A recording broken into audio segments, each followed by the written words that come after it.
교사연수의 두 번째 시간을 진행하도록 하겠습니다. 저는 세문교회와 이민미니스트리에서 청소년 그리고 청년들과 함께 생활하고 있는 김덕훈 목사라고 합니다. 저는 지난 시간에 여러분들에게 성경교사가 될 것을 제안드렸습니다. 그리고 이번 시간 두 번째 제안을 드리려고 합니다. 저는 올해로 사역을 시작한 지 18년째가 되었습니다. 18년 동안 청소년 그리고 청년들을 담당해 오면서 제 마음속에 잊혀지지 않는, 결코 잊지 않는 세 개의 구절이 있습니다. 먼저 두 개의 구절을 살펴보겠습니다. 출애굽기 32장 32절 말씀, 그리고 로마서 9장 3절 말씀입니다. 그러나 이제 그들의 죄를 사하시옵소서. 그렇지 아니하시오면 원하건대 주께서 기록하신 책에서 내 이름을 지워버려 주옵소서. 한 번 더 읽겠습니다. 그러나 이제 그들의 죄를 사하시옵소서. 그렇지 아니하시오면 원하건대 주께서 기록하신 책에서 내 이름을 지워버려 주옵소서. 나의 형제 곧 굴육의 친척을 위하여 내 자신이 저주를 받아 그리스도에게서 끊어질지라도 원하는 바로라. 나의 형제 곧 굴육의 친척을 위하여 내 자신이 저주를 받아 그리스도에게서 끊어질지라도 원하는 바로라. 앞서 본 출애굽기 32장 32절 말씀은 모세가 하나님으로부터 십계명을 받기 위해 시내 산으로 올라간 다음 모세가 없는 틈을 타 이스라엘 백성들이 애굽에서부터 가지고 나온 금붙이를 한 곳에 모아다가 그 금붙이를 금송아지로 만들고 금송아지 주변을 빙빙 돌며 금송아지를 향해 하나님이라고 불렀던, 금송아지를 높였던 그 장면을 담아내고 있는 말씀입니다. 그 일들로 인하여 하나님의 진노는 촉발되었고 모세의 진노 또한 촉발되었습니다. 이스라엘 백성들은 자신의 잘못을 그러나 뉘우치지는 않았습니다. 그리고 모세가 뉘우치지 않는 이스라엘 백성들을 대신하여 하나님 앞에 탄원하고 있습니다. 하나님, 그들의 죄를 용서하여 주옵소서. 만일 하나님께서 그들의 죄를 용서해 주시기만 한다면 자신의 이름은, 나의 이름은 생명책에서 지워져도 좋습니다. 라고 기도하고 있는 것이죠. 모세는 자신의 생명과 이스라엘 백성들의 생명을 서로 맞바꾸는 기도를 하나님 앞에 드리고 있는 것입니다. 뒤에 읽었던 로마서 9장 3절 말씀도 비슷한 맥락의 말씀이라고 할 수 있습니다. 바울은 어디를 가든지 유대인들로부터 핍박을 당했습니다. 바울에게는 사역의 루틴, 선교의 루틴이라고 할 만한 것이 있었습니다. 그것은 어느 곳을 가든지 유대인의 회당에 먼저 들어가서 말씀을 전하는 것이었습니다. 그러나 유대인들은 바울의 그 마음을 전혀 모르고 바울이 유대인 회당에 들어올 때마다, 그리고 바울을 만날 때마다 바울을 핍박했고 심지어 바울을 죽이기 위하여 추격하는 일들도 잦았습니다.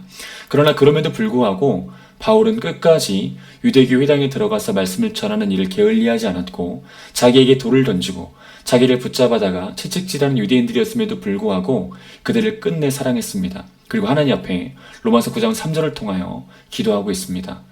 하나님, 내 굴육 친척인 유대인들이 구원받을 수 있다면 저는 그리스도에게서 끊어져도 좋습니다. 라고 말하고 있는 것이죠. 하나님 앞에 그런 간절한 심정을 담아 탄원하고 있는 것입니다.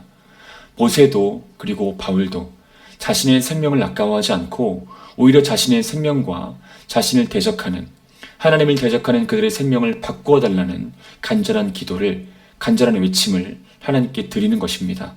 이것이 제가 사역할 때 잊혀지지 않았던, 제가 항상 잊고 있지 않는 말씀 구절입니다. 저는 하나님께 간구하고 기도합니다. 하나님, 제 생명을 취하셔서라도 양들을 구원하실 수 있다면 하나님 그렇게 하시옵소서. 제 이름이 생명책에 지워져도 좋사오니 양들의 이름 생명책에 기록하여 주옵소서. 제가 그리스도에게서 끊어져도 좋사오니 양들은 그리스도와 젖붙여 살게 하여 주시옵소서. 한 말씀을 더 보겠습니다. 고린도전서 4장 14절 그리고 15절입니다. 내가 너희를 부끄럽게 하려고 이것을 쓰는 것이 아니라 오직 너희를 내 사랑하는 자녀같이 권하려 하는 것이라. 그리스도 안에서 1만 스승이 있으되 아버지는 많지 아니하니 그리스도 예수 안에서 내가 복음으로써 너희를 낳았음이라. 한 번 더 읽겠습니다. 내가 너희를 부끄럽게 하려고 이것을 쓰는 것이 아니라 오직 너희를 내 사랑하는 자녀같이 권하려 하는 것이라. 그리스도 안에서 1만 스승이 있으되 아버지는 많지 아니하니 그리스도 예수 안에서 내가 복음으로써 너희를 낳았음이라. 사랑하는 영혼 맡은 여러분, 제가 오늘 여러분들에게 드리고 싶은 두 번째 제안은 우리가 방금 봉독했던 고린도전서 4장 14절 그리고 15절 말씀을 근거로 하는 제안입니다. 하나님께서 여러분들에게 붙이신 그 생명들, 그 양들을 여러분들의 자녀로 삼기를, 여러분들이 그들에게 영적인 아비요, 어미가 되어주시기를 간절히 원합니다. 양들을 관리하는 매니저가 아니라, 양들을 단지 사역의 대상으로만 생각하는 사업자가 아니라, 양들에게 가르치려고만 하는 고리타분한 선생이 아니라, 그들을 애끓는 심정으로 품어 안아줄 수 있는, 그들이 보이지 않을 때 금식해줄 수 있는, 새벽마다 그들의 이름을 부르며 울어줄 수 있는, 그들을 찾기까지 찾아줄 수 있는, 그들과 같은 심정이 되어 그들과 함께 한숨을 쉬어줄 수 있는, 그들과 함께 쓰러져 줄 수 있는 그들의 부모가 되어주시기를 간절히 소원합니다. 우리는 예수 그리스도를 영접했습니다. 예수 그리스도를 영접했다라고 하는 것은 예수 그리스도의 삶, 예수 그리스도의 생각, 예수 그리스도의 인격, 예수 그리스도의 삶의 방식을 모두 다 영접했다라고 하는 것입니다. 우리가 영접한 예수 그리스도는 어떤 분이십니까? 예수 그리스도께서는 한 영혼을 천하보다 귀하게 여기신 분이셨습니다. 우리가 영접한 예수 그리스도는 한 영혼을 위하여 온갖 수치와 모욕을 감당해 주신 분이 예수님이셨습니다. 우리가 영접한 예수 그리스도는 어떤 일이 있어도 결단코 자기에게 허락된 생명을 포기하지 않는 분이셨습니다. 우리가 영접한 예수 그리스도는 이 땅에 구원받아야 될 사람이 나한 사람이었다고 할지라도 기꺼이 이 땅으로 내려오실 수 있는 분이 바로 우리가 영접한, 우리가 구원자로 모시는 예수 그리스도이십니다. 상식적이지 않고 합리적이지 않은, 사람들로부터 이해받을 수 없는 그 미친 사랑, 그 사랑을 우리들에게 전해주신 분이 바로 예수 그리스도이시죠. 그래서 사람들로부터 이해할 수 없다는 손가락질, 때로는 이단이라고 하는 평가까지 받으면서도 기꺼이 영혼을 사랑해 주셨던 분이 예수 그리스도이셨습니다. 사람을 낳으시기 위해 사람이 되신 예수 그리스도의 사랑이, 낮고 천한 이 땅까지 기꺼이 내려오신 예수 그리스도의 그 사랑이 우리 안에 충만하기를 원합니다. 아비가 되지 않는 한, 어미가 되지 않는 한 영혼을 낳을 길이 없습니다. 아비가 되고 어미가 되지 않는 한 하나님의 자녀를 잉태할 길이 없습니다. 그래서 여러분들에게 다시 한번 제안합니다. 사랑하는 영혼 맡은 여러분, 아비가 되어주십시오. 그리고 어미가 되어주십시오. 예수 그리스도를 닮은 영적인 부모가 되어주시기를 간절히 원합니다. 자, 그렇다면 아비의 삶, 어미의 삶은 과연 어떤 삶일까요? 영적인 아비가 된다는 것, 영적인 어미가 된다는 것은 어떤 의식을 가졌을 때 비로소 가능한 것일까요? 우리가 함께 살펴보도록 하겠습니다. 첫째, 다른 것이 아닌 복음으로 낳으셔야 합니다. 하나님께서 우리들에게 허락하신 생명들을 참으로 하나님의 자녀로 잉태하기 위해서는 우리가 그들을 반드시 다른 것이 아닌 복음으로 낳아야 한다는 것, 우리가 잊지 않아야 될 것입니다. 고린도전서 4장 14절 15절 말씀 다시 한번 읽어보도록 하겠습니다. 내가 너희를 부끄럽게 하려고 이것을 쓰는 것이 아니라 오직 너희를 내 사랑하는 자녀같이 권하려 하는 것이라. 그리스도 안에서 1만 스승이 있으되 아버지는 많지 아니하니 그리스도 예수 안에서 내가 복음으로써 너희를 낳았음이라. 바울은 우상에 질비했던 고린도시로 들어갔습니다. 우리가 아는 것처럼 고린도시는 구약의 소돔과 고모라에 비견될 만큼 부패하고 타락한 도시, 우상의 것으로 점철된 도시였습니다. 그곳에 들어가서 복음을 전파한다라고 하는 것은 사실 쉬운 일은 아니었습니다. 여러 가지 어려움들이 있었을 것이고 여러 가지 괴로운 현상들도 볼 수밖에 없었을 겁니다. 그러나 그럼에도 불구하고 바울은 그곳에서 열심히 복음을 전했습니다. 어려운 곳이었지만, 말씀을 전하기 어렵고 사역을 진행하기 어려운 곳이었지만 바울은 다른 것을 써서 사역하려고 하지 않았습니다. 다른 것으로 고린도 사람들의 마음을 잡으려고 하지도 않았습니다. 오직 복음으로, 하나님의 말씀으로 고린도에 가서 말씀을 전했고 그들을 하나님의 자녀로 잉태하였고 낳았습니다. 사랑하는 여러분, 우리 안에 이런 결연한 의지가 있기를 원합니다. 다른 것이 아닌 오직 복음으로 영혼을 낳겠다라고 하는 것은 사실은 굉장히 어려운 일일 것이고 힘든 일일 것입니다. 우리가 방금 읽었던 말씀을 통해서 바울이 우리들에게 이야기하고 있는 것처럼 그 일은 낳았다라고 하는 표현을 쓸 수밖에 없는 무척 괴롭고 힘든 과정일 것입니다. 누구도, 그 어떤 어미도 자녀를 쉽게 낳는 어미는 없습니다. 자녀를 낳을 때는 다 고통스럽고 다 힘들고 다 눈물 나는 것이죠. 그런 상황을 거치면서 비로소 예쁘고 귀한 자녀가 탄생되는 것입니다. 하나님의 자녀를 낳는 그 일도 같은 과정을 거치는 겁니다. 복음으로 낳는다는 거 쉬운 일 아닐 겁니다. 어려운 일일 것입니다. 복음으로 낳는 것이 너무나 어렵기 때문에 오직 말씀으로 하나님의 자녀를 낳는 그 일이 너무나 어려운 일일 것이기 때문에 다른 방법들을 자꾸 찾으려고 할 겁니다. 그러나 여러분 잊지 않으셔야 됩니다. 복음으로만 나올 수 있습니다. 오직 하나님 말씀으로만 하나님의 자녀를 낳을 수 있습니다. 교회에 누군가를 남기고 싶다면, 하나님의 가슴에 어떤 사람을 남기고 싶다면 복음으로만 낳아야 합니다. 복음이 아닌 다른 것으로 낳은 사람은 교회에 남지 않습니다. 복음이 아닌 다른 것으로 낳는 사람은 하나님의 가슴에 남지 않습니다. 복음으로 낳아야 교회에 남습니다. 복음으로 낳아야 천국에 남습니다. 복음으로 낳아야 그리스도의 가슴에 남습니다. 여러분이 가진 가장 강력한 무기인 복음으로 영혼을 낳으시기를 간절히 원합니다.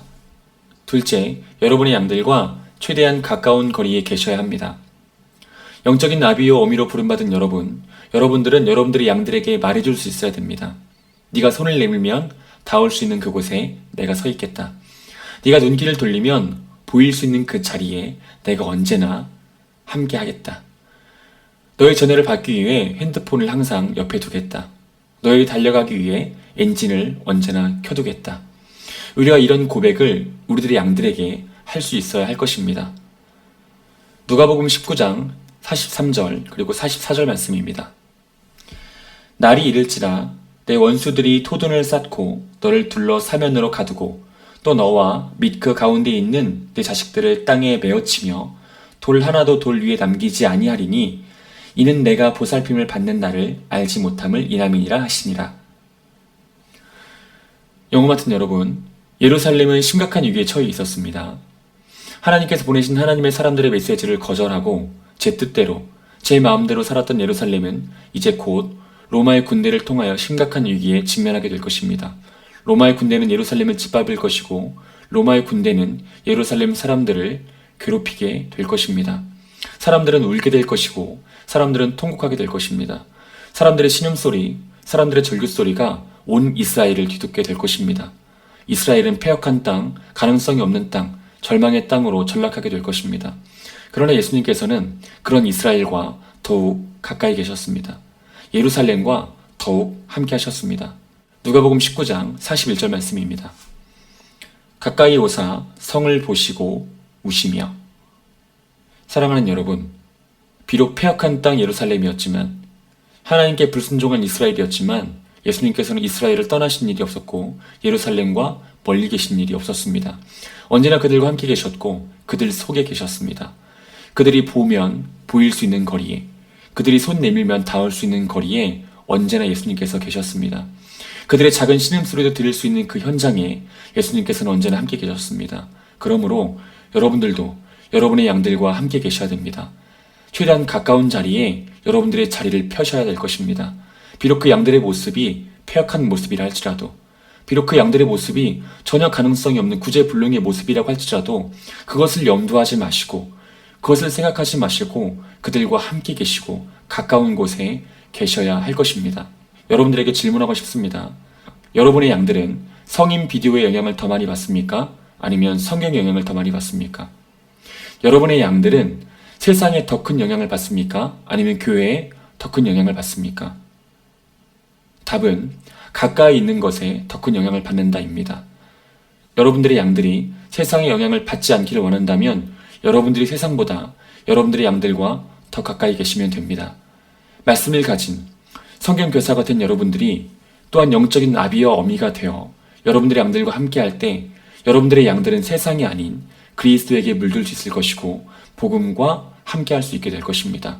복음의 영향력 아래 있게 될 것입니다. 셋째, 기대하지 마십시오. 영혼 맡은 여러분, 아비와 어미로 부름받은 여러분, 하나님께서 여러분들에게 허락하신 그 생명들을 향하여 어떠한 기대 갖지 않으셨으면 좋겠습니다. 양들이 사람 될 거라는 기대를 가지고 목양하시지 않았으면 좋겠습니다. 양들이 목자인 여러분들의 음성을 알아들을 수 있을 것이라고 하는 기대를 가지고 목양하지 않으셨으면 좋겠습니다. 양들이 어떤 행동을 보일 것이라는 기대를 가지고 목양하지 않으셨으면 좋겠습니다. 양들이 어떠한 결과물을 가지고 올 것이라고 하는 기대감을 가지고 목양하지 않으셨으면 좋겠습니다. 지금 제가 여러분들에게 드리는 이 말, 양들에게 무엇인가를 기대하지 말라고 하는 이 말은 양들에 대한 어떠한 소망도 품지 말라는 말은 사실은 아닙니다. 여러분, 기대 없는 기도가 있을 수 있겠습니까? 기대 없이 하는 기도가 힘이 있겠습니까? 그렇다면 지금 저는 여러분들에게 무슨 말을 하는 것일까요? 사랑하는 영혼밭은 여러분, 여러분들의 양들을 향한 기대가 여러분들의 양들을 향한 사랑보다 결코 커서는 안 될 것입니다. 양들을 향한 사랑보다 양들을 향한 기대가 더 커지면 더 이상 그는 아비와 어미가 아닙니다. 사랑보다 기대가 큰 자는 결국 앞에 있는 그 양들에게 교관과 조교가 될 뿐이지 아비나 어미는 될 수 없습니다. 여러분이 선택하셔야 됩니다. 조교와 교관이 될 것인가? 아니면 아비와 어미가 될 것인가? 다시 말씀드립니다. 아비와 어미는 사랑보다 기대가 크지 않습니다. 언제나 사랑이 기대보다 큽니다. 그러나 교관과 조교를 선택한 이들은 언제나 사랑보다 기대가 크다는 것 여러분들이 잊지 않으셨으면 좋겠습니다. 기독교는 doing의 종교가 아니라 흔히들 being의 종교라고 이야기를 합니다. 다시 말해서 어떤 행위보다 어떤 존재, 그 존재에 더 가치와 의미를 둔다. 그 종교가 바로 기독교다라고 하는 것이죠. 기독교는 누군가가 무엇인가를 하는 것, 누군가가 무엇인가를 함으로 어떤 결과를 내는 것에 포커스를 맞추지 않습니다. 기독교는 그 존재가 하나님 앞에 서 있다는 것에 포커스를 맞출 뿐이죠. 사랑하는 영혼 같은 여러분, 아비와 어미로 부름받은 여러분들 앞에 있는 그 양들을 향해서 무엇인가를 기대하기보다, 그들을 향한 또 다른 기대를 품기보다 여러분들 앞에 있는 그 양을 있는 그대로, 있는 힘껏 사랑해 주셨으면 좋겠습니다.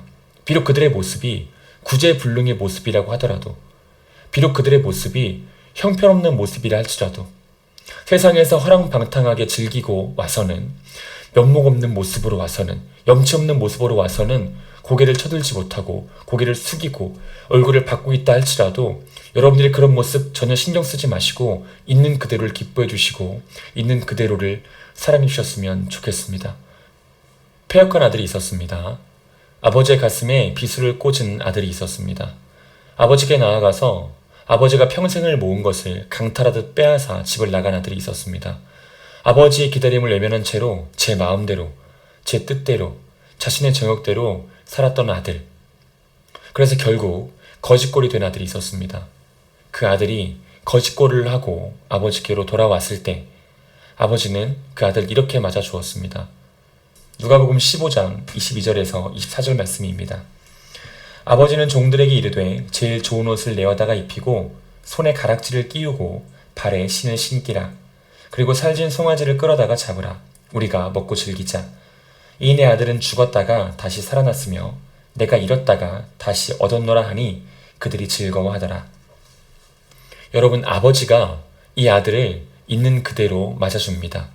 거짓골을 하고 돌아온 아들이었지만 그대로를 품어줍니다. 이 아버지가 어떻게 해서 이런 모습이 될 수 있었을까요? 우리가 방금 말씀을 통해서 읽었던 이 아버지는 거짓골을 하고 돌아온 아들이었지만 비록 패역한 모습으로 집을 나갔고 엉망이 된 모습으로 돌아온 아들이었지만 이 아들을 있는 그대로 품어주었습니다. 여러분, 이 아버지가 어떻게 해서 이런 사랑을 보일 수 있었던 것일까요? 이런 태도를 어떻게 해서 보일 수 있었던 것일까요? 그것은 아들에 대한 별다른 기대를 품지 않았기 때문입니다. 아들이 부자가 되어 돌아올 거라고 하는 기대, 아들이 멋진 스펙을 쌓아 돌아올 거라는 기대, 아들이 좋은 직장, 좋은 직업을 가져 돌아올 거라는 기대, 아들이 도덕적으로, 윤리적으로 훌륭한 모습을 갖추어 돌아올 거라는 기대, 제대로 된 인간성을 가지고 돌아올 거라는 기대, 온전한 모습, 멋진 모습 가지고 돌아올 거라는 기대를 품지 않았기 때문에 아버지는 이 아들을 있는 그대로 받아줄 수 있었고 있는 그대로를 사랑해 줄 수 있었던 것입니다. 사랑하는 영혼 같은 여러분, 여러분들의 양들이 잘 됐으면 좋겠습니다. 윤리적으로, 도덕적으로 훌륭한 사람이 되었으면 좋겠습니다. 참으로 인간다운 사람이 되었으면 좋겠습니다. 온전한 그리스도인의 모양과 모습을 갖추었으면 좋겠습니다.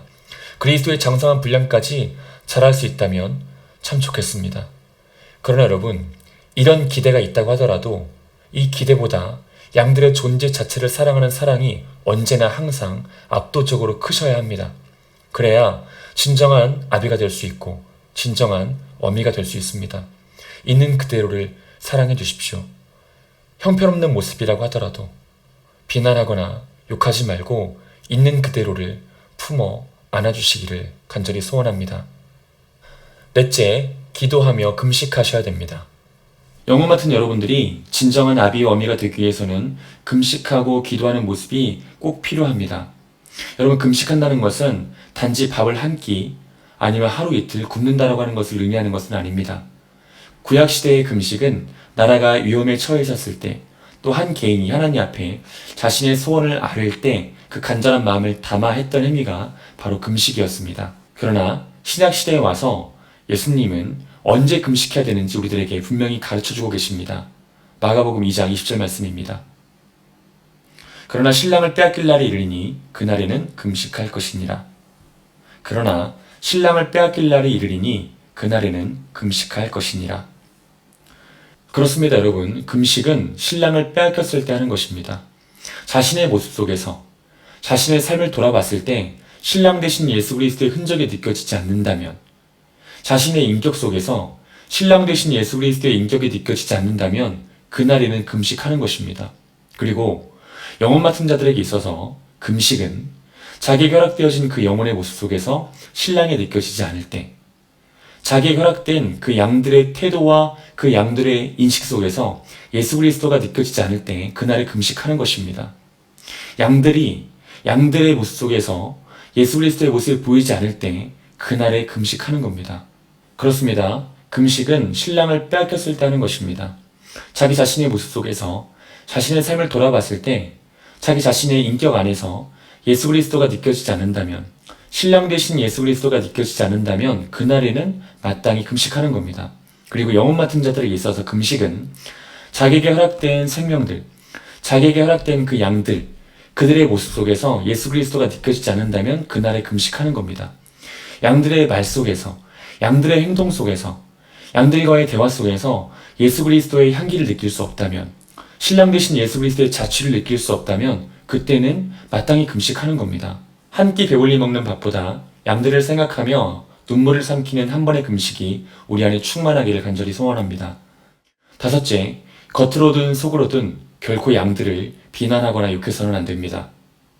여러분들에게 허락되어진 양들은 그들이 죄를 지었기 때문에 끝나는 것이 아닙니다. 여러분들에게 허락된 양들이 끝나는 그 시점은 영혼 맡은 여러분들이, 그들을 담당하고 있는 여러분들이 그들을 향해서 비난과 원망을 쏟아낼 때 비로소 그 양들은 끝이 나는 것입니다. 고린도전서 10장 10절 말씀입니다. 그들 가운데 어떠한 사람들이 원망하다가 멸망시키는 자에게 멸망하였나니 너희는 그들과 같이 원망하지 말라. 다시 한번 읽겠습니다. 그들 가운데 어떠한 사람들이 원망하다가 멸망시키는 자에게 멸망하였나니 너희는 그들과 같이 원망하지 말라.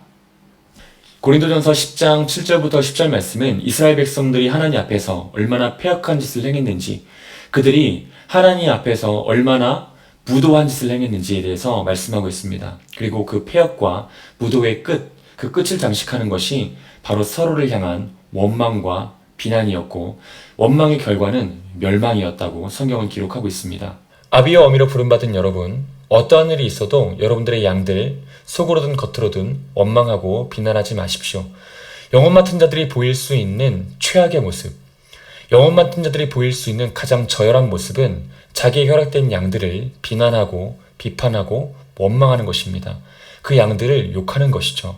자기의 기대치를 충족시키지 못했다라고 하는 이유로, 자기의 바램을 만족시키지 못했다는 이유로 너무나 쉽게 자기에게 허락된 생명들을 비난하고 비판하고 욕하는 모습들을 쉽게 볼 수 있는데, 그런 모습들이 이 방송을 함께 보는 여러분들, 이 영상을 함께 시청하는 여러분들에게는 결코 없었으면 좋겠습니다. 다시 말씀드립니다.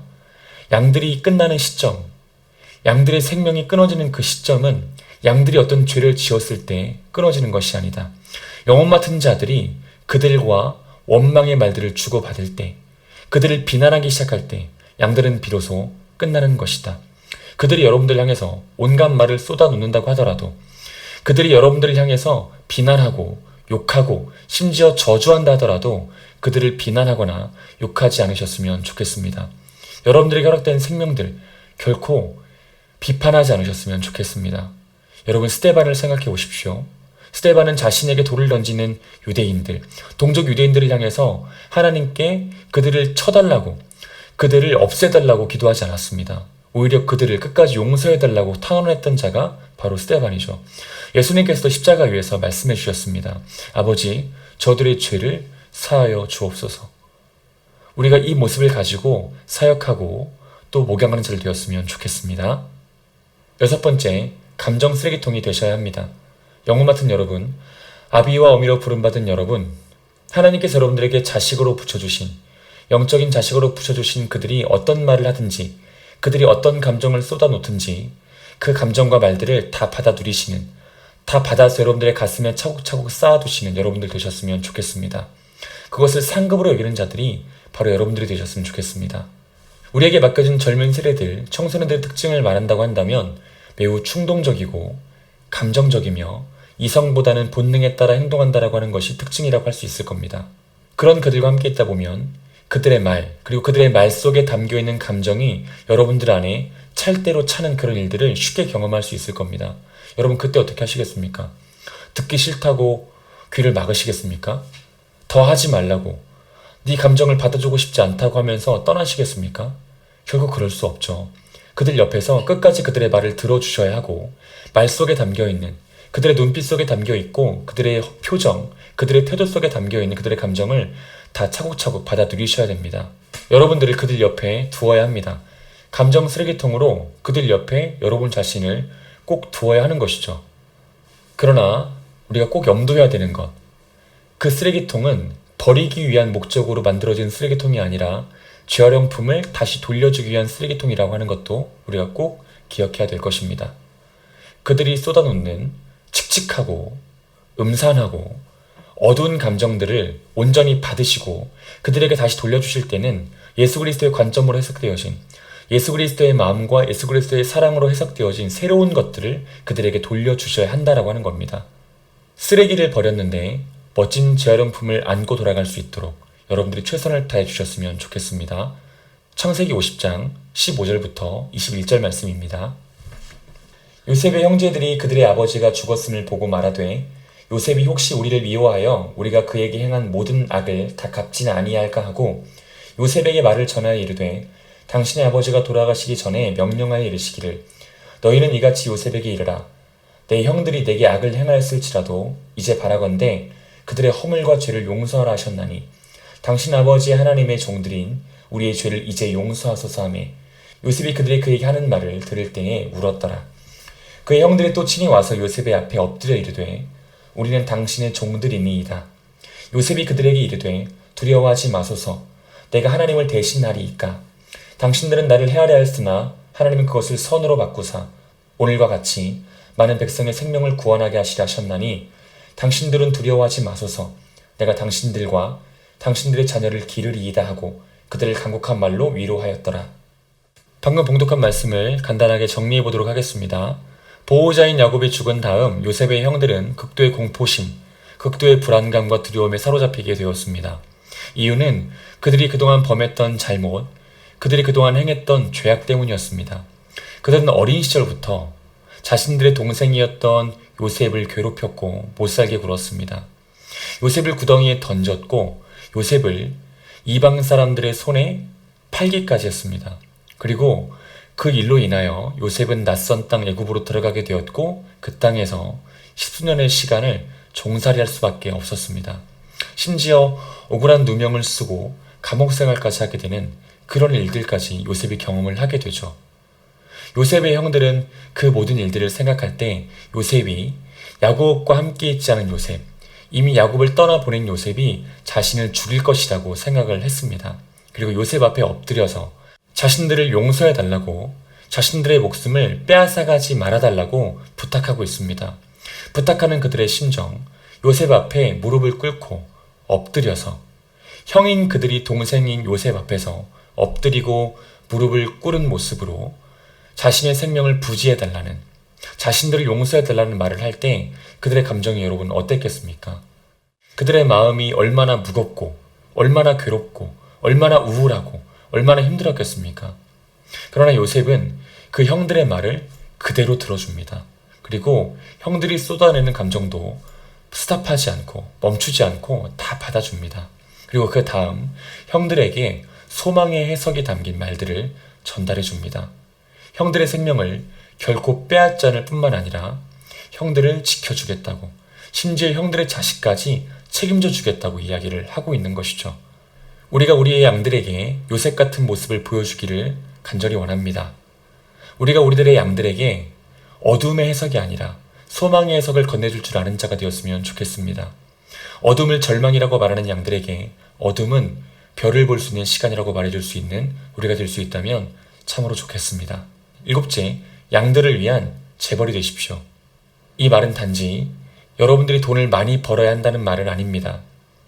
다만 제가 여러분들에게 이 말씀을 드리는 이유는 여러분들이 여러분들의 양들을 섬김에 있어 결코 재정을 아까워하지 않아야 된다고 하는 말입니다. 적어도 여러분들의 양들이 여러분들에게 나 돈 없어 이런 말은 듣지 않아야 한다고 하는 것이죠. 돈이 없어도 돈 없는 티 내서는 안 됩니다. 돈을 갖고 있지 않아도 돈을 갖고 있지 않은 모습 보여서는 안 됩니다.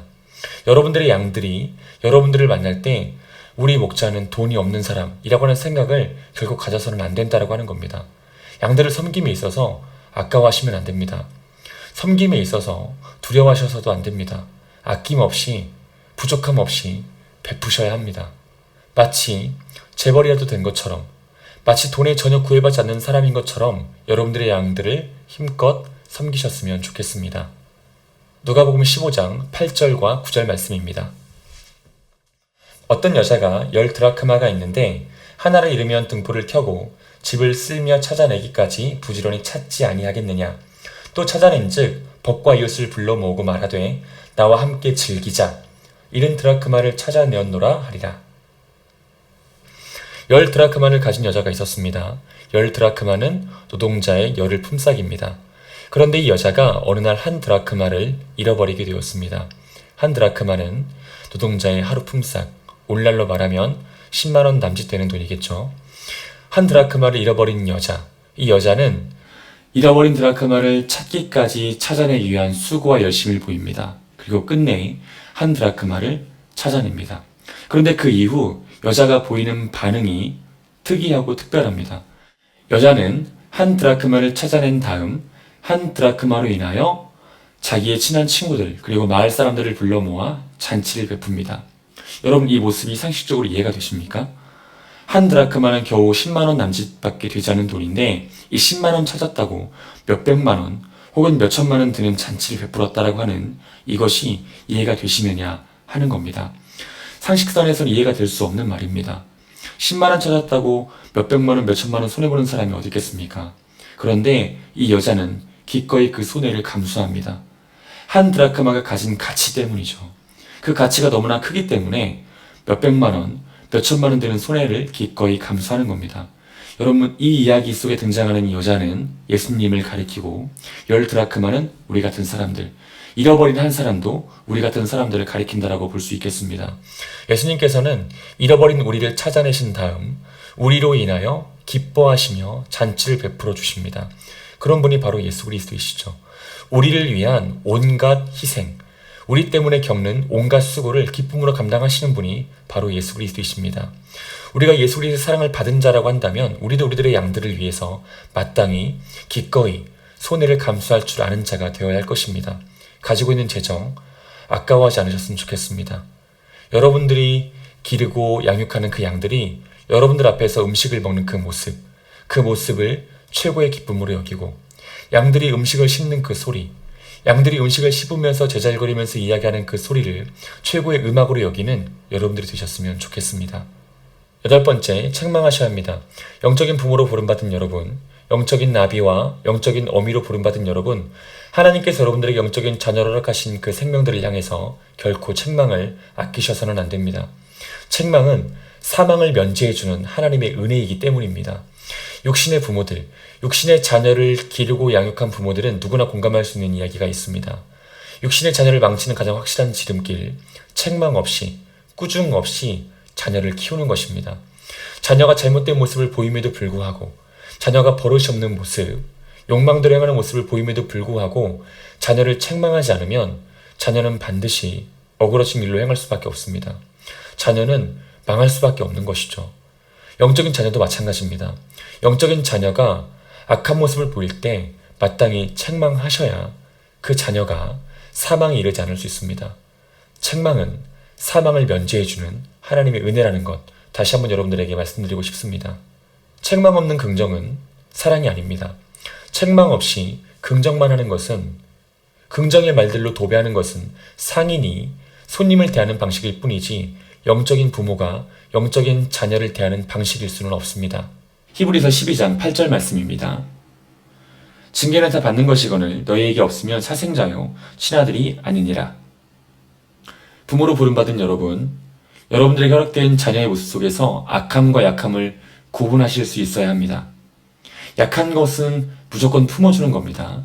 약한 모습은, 자녀가 가진 약함은 무조건 끌어안아주는 겁니다. 무조건 용납해주는 것이고 무조건 수용해주는 겁니다.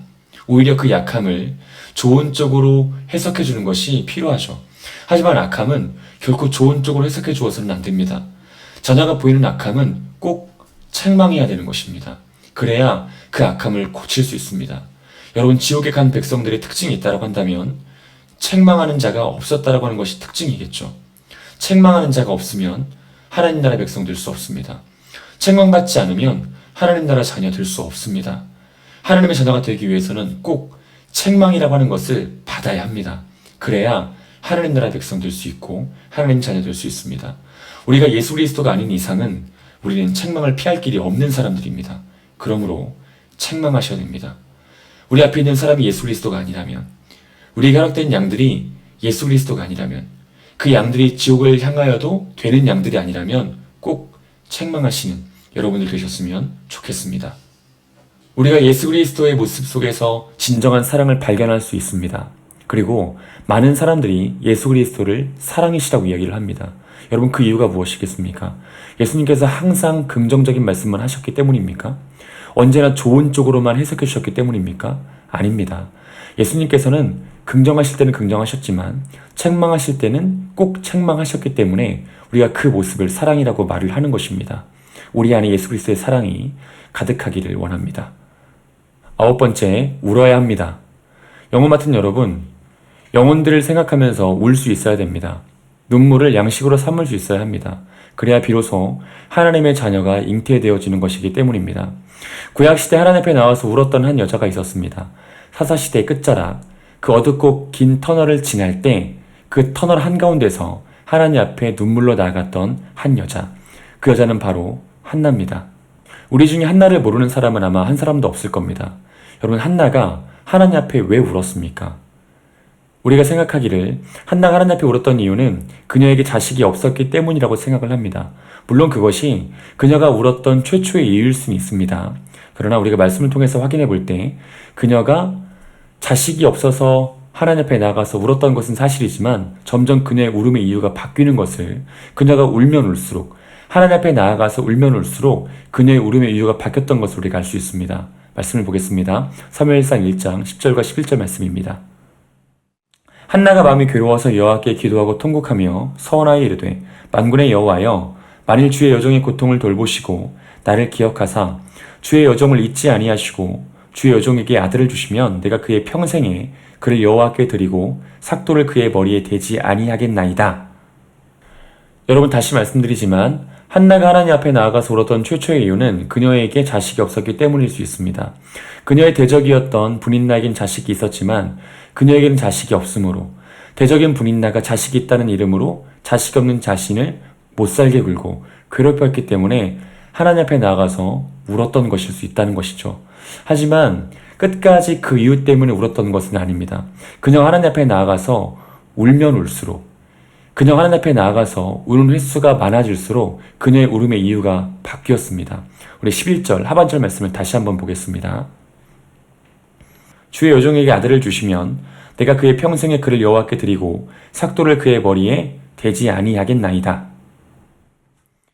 한나가 하나님 앞에 울었던 또 다른 이유는 그녀에게 하나님의 심정이 부어졌기 때문입니다. 말씀이 기록하고 있는 것처럼 그녀가 하나님과 심정을 통했기 때문에 그녀는 울 수밖에 없었던 것이죠.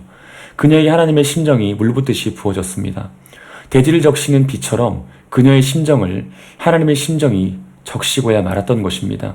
그녀에게 부어졌던 하나님의 심정이 무엇이겠습니까?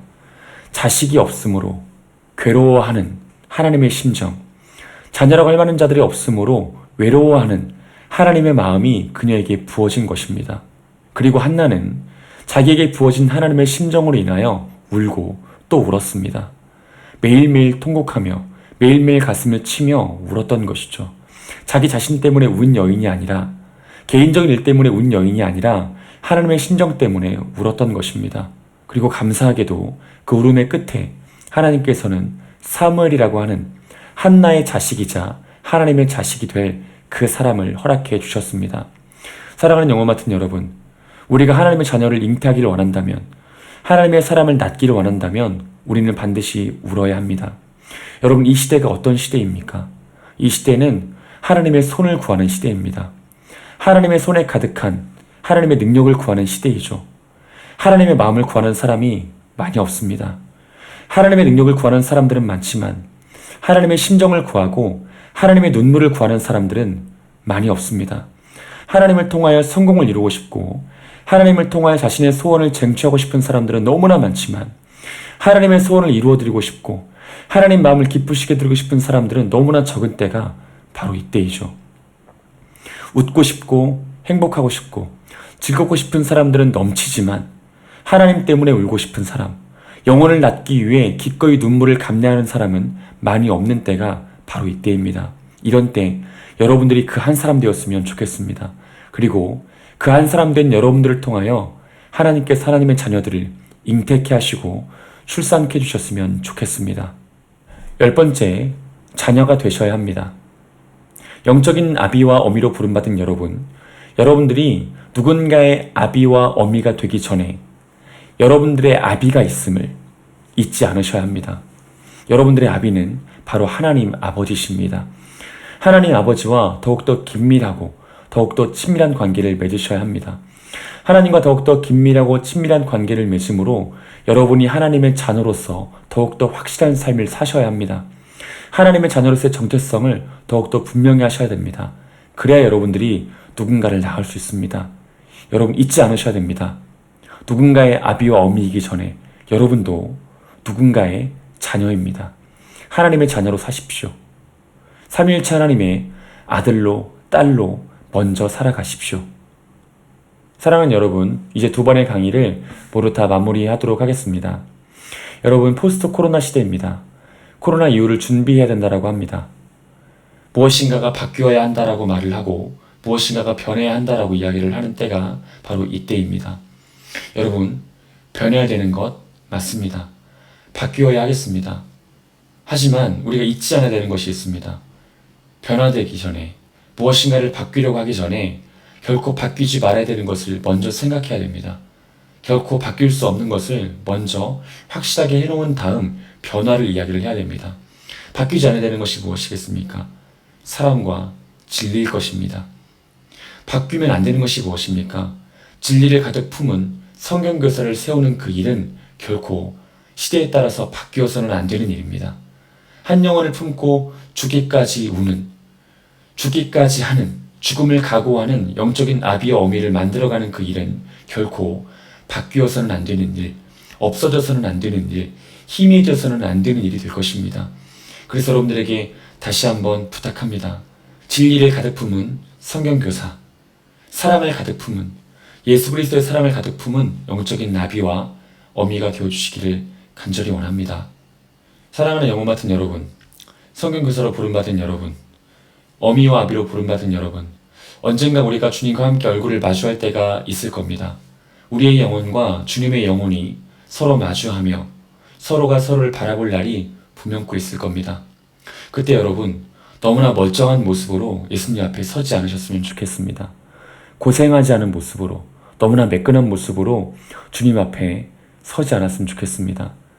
우리가 성경을 통해서 이미 배웠던 것처럼 부활하신 예수 그리스도는 신령한 몸으로 부활하셨지만 그 손과 발에, 그 옆구리에 못자국과 창자국을 그대로 가지고 부활하셨습니다. 우리가 마주하게 될 예수 그리스도는 손과 발에 못자국, 옆구리에 창자국 가지시고 우리 앞에 서 계실 것입니다. 우리가 그 예수님 앞에 설 때 너무나 매끈한 모습으로 서는 건 사실은 말이 되지 않는 모습이겠죠.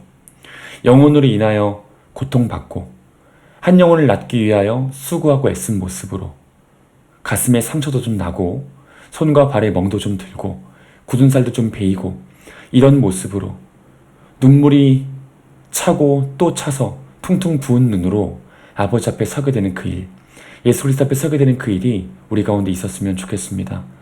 잘하였도다 착하고 충성된 종아, 이 칭찬도 받는 우리가 또한 되었으면 좋겠습니다. 기도하겠습니다.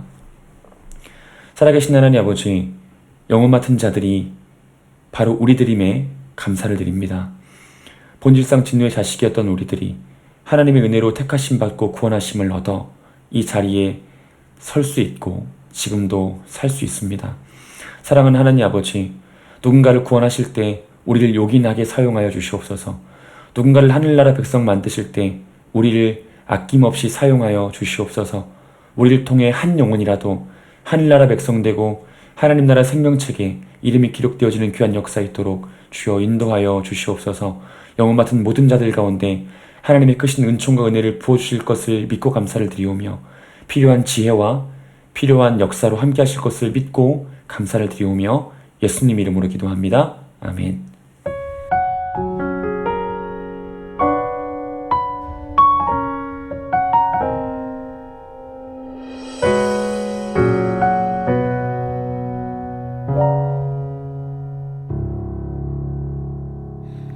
주님의 크신 사랑 나의 삶에 찾아오셨네. 십자가 언약의 성취로 날 죄에서 구원하셨네. 나의 삶의 참 소망 주를 더욱 알아갈 때 오직 성령의 권능으로 땅 끝까지 증인되리라. 한 걸음 또 한 걸음 주가 부르신 이 자리에서 하늘에 소망 품으며 온 세상에 주님을 전하